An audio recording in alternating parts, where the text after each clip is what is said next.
வேலை திருச்செங்கோட்டு வேலை எங்கே பார்த்தாலும் தமிழ்நாடு முழு விழாக்கள், பண்டிகை, தேரோட்டம், இப்படி ஏராளமான நிகழ்ச்சிகள் நடந்துகிட்டே இருக்குது.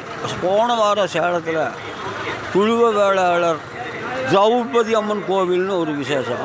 பஸ் ஸ்டாண்டு பக்கம் எத்தனை கூட்டம், எல்லா ஊர்லேயுமே ஒரு நிகழ்ச்சி நடந்தால் கோடிக்கணக்கில் லட்சக்கணக்கில் சேர்றாங்க. அப்படி மோடி ஆட்சியில் இந்து தர்மம் கலாச்சாரம் பூத்து குலுங்கிறது. அதை அழிப்பதற்காகவே இந்த சனாதன இந்து தர்மத்தை ஒழிப்போம் அழிப்போங்கிறவங்க ஆட்சி செஞ்சு கொண்டிருக்காங்க. இது தெரிஞ்சுமே கோயிலுக்கு கொண்டு போய் பணத்தை கொட்டுறாங்க, அதை கொள்ளையடிக்கிறாங்க. கோயில் பணம் கொள்ள போதுன்ட்டு விவாதங்கள்லையும் பத்திரிகைகளும் வந்துகிட்டே இருக்குது. ஆனால் பணத்தை கொட்டுறாங்க. கோவில் உண்டியில் பணம் சரியாக போகல, தங்க நகைகளில் சரியாக போகல, எல்லாமே ஏமாற்றி பித்தலாட்டம்னு விவாதங்கள் வருது.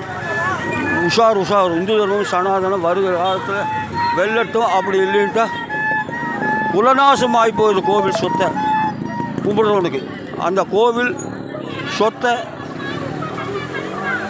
திருடுறவனுக்கு அவன் அழிஞ்சு போவான்ட்டு கருடபகவான தர்மசாஸ்திரம் இருக்குது. கோவில் சொத்தை தொட்டுன்னா அந்த குடும்ப குலநாசமாகி போகுது.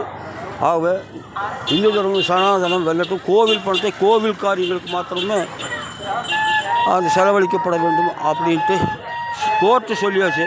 ஆனால் இவங்க கேட்கல. கோர்ட்டு 100 தடவை சொன்னாலுமே இவங்க அதை பற்றி கவலைப்படுறதில்லை, கேட்குறது இல்லை. என்ன அவங்களுக்கு தான் சூடு சொன்ன ஒன்றுமே இல்லை. இது ராமசாமி திருப்பூர் ராமசாமி ஆட்சிங்கிறாங்க. ஈவேராவை கடவுள் மறுப்பாளர். உங்களுக்கு எதுக்கு இந்த ஆட்சி? இதிலிருந்து விலகி கொள்ளுங்கள். ஜெய் ஜெகத் இந்து தர்மம் சனாதனம் தமிழகத்தில் வெல்லட்டும்.